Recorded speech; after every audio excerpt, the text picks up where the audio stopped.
سایلۆی خورماتوو یەکێک لە گەورە سایلۆیەکانی عێراق و لە ساڵی 1970ەوە بڕیاری دروستکردنی دەرکرا و لە ساڵی 1970 بە تەواوەتی دروست کرا و لە هەمان ساڵیشدا کرایەوە.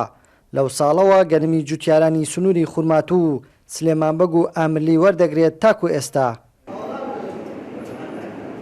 بەپێی زانیاریەکانی کورتسات نیوز سایلۆی خورماتوو توانای ئەمبارکردنی 100,000 تۆن گەنمی هەیە و ڕۆژانەش لە وەرزی دروێنەدا 2,000 تۆن گەنم لە جوتیاران وەردەگرێت. لە ئێستادا ئیدارەی سایلۆی خورماتوو ئامادەکاری دەکات لە سەرجەم بەشەکانیدا بۆ وەرگردنی گەنمی ئەم ساڵی جوتیارانی سنوورەکە. بەڕێوەبەری سایلۆی خورماتووش بڕیارەکانی وزارەتی بازرگانی عێراق ئاشکرا دەکات بۆ وەرگردنی گەنمی جوتیاران. وأكو قرارات مهمة اتخذتها وزارة التجارة بالنسبة للفلاحين. سەبارەت بە وەرگرتنی گەنم بۆ ئەم ساڵ حکوومەتی عێراق کۆمەڵێک بڕیاری گرنگی دەرکردوون کە یەکێک لە بڕیارەکان تەرخانکردنی بڕەپارەی پێویستە بۆ کڕینەوەی گەنم و خەرجکردنی شایستەی دارایی جوتیاران لە وادەی خۆیدا کە ڕەنگە وەرگرتنی شایستەکە لە هەفتەیەک تێپەڕ نەکات.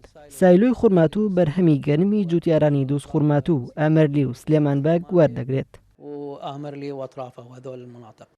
بەڕێوەبەری بەشی تاقیگای سایلۆی خورماتوو ئاشکرای دەکات یەکێ لە گرفتەکانیان کەمی کارمەندی بەشەکەیانە. ئێمە هەموو ئامادەکاریمان کردێتەوە، هەموو شتێکمان حازر کردێتەوە بۆ مۆسیمی ئەم ساڵە.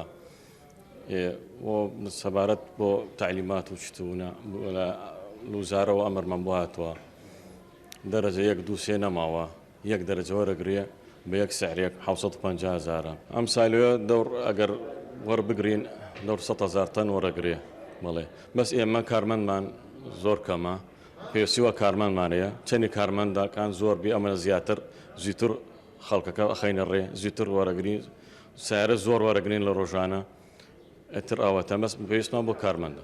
وزارەتی بازرگانی عێراق بۆ ئەمساڵ ڕیزبەندی نمرەی لەسەر گەنمی جوتیاران لا بردووە و بۆ هەر تۆنێکی گەنمیش 750,000 دیناری دیاری کردووە و بڕیاریشی داوە سەرجەم گەنمی جوتیاران وەربگرێت بەبێ پیلانی کشت و کاڵی.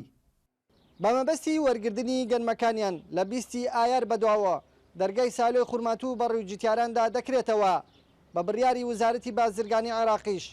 لەم ساڵدا پاشوەرگردنی گەنمەکان لە جوتیاران بە چەند ڕۆژێک شایستەدارەکانیان خەرج دەکرێت. کاروان حەبیب، کورتسات نیوز، خورماتوو.